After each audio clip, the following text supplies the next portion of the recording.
AITAH for turning up at the house my partner's car was at when he told me he was going somewhere else. Me and this man had been together for just over 3 years. I suspected nothing. He told me he was going over to one of his guy friends' houses, a guy friend who I know and whose house I know. He left, and around 2 hours later my friend texted me saying, "Who does, partner, know who lives on street name?" I said, "As far as I'm aware, nobody." What? She told me his car was parked in the driveway of a house on a certain street in our town. So clearly he wasn't at his friend's house. I don't know if this is psycho behavior, but I asked her for the address, and I went there. I don't know why I didn't text him first or anything like that to see if he'd lie, or maybe he and his friend had gone to another person's house. I have no idea, but as soon as my friend said that, I just got in my car and went to see if it was his car. It was. I sat down the street and then texted him asking if he was having a good time. He texted back straight away and said he was, and that he and his friend were building his new PC together. So I knew instantly he was lying. I went over to the house and knocked on the door. A woman answered. I had no idea who she was, but I could tell by the way her face dropped that she knew exactly who I was. I kept my shit together and just said, "Tell him his shit will be on my front lawn when he wants to come and get it," and I left. Another hour passed, and he came home while I was gathering up his things. He had the nerve to instantly start kicking off at me, telling me that me going there was psycho and that I was crazy for pulling that stunt. I didn't say anything, just carried on gathering his things. He kept telling me to stop, and I didn't. He got in front of me and said stop, and that's when I lost it. I shoved him away from me and started crying, told him to get his shit and get out. I then locked myself in my office room and waited for him to leave. This happened last night. Some of his shit is still here. He didn't take much. Seems he just took a bunch of his clothes and his toiletries. Haven't heard from him, and I haven't texted him either.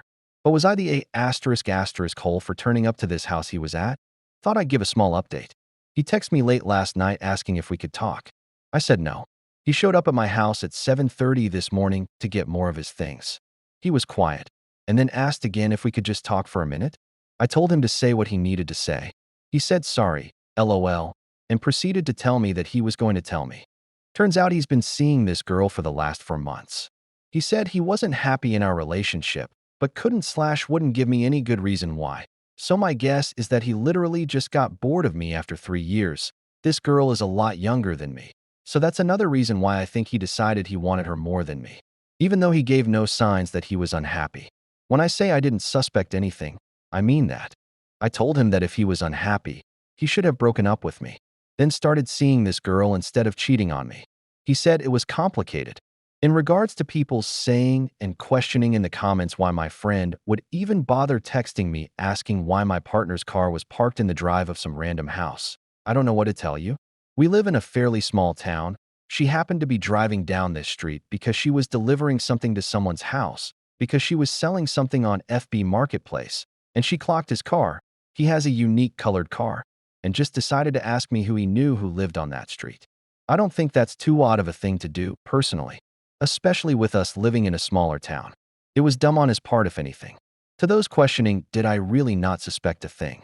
No, honestly, I didn't.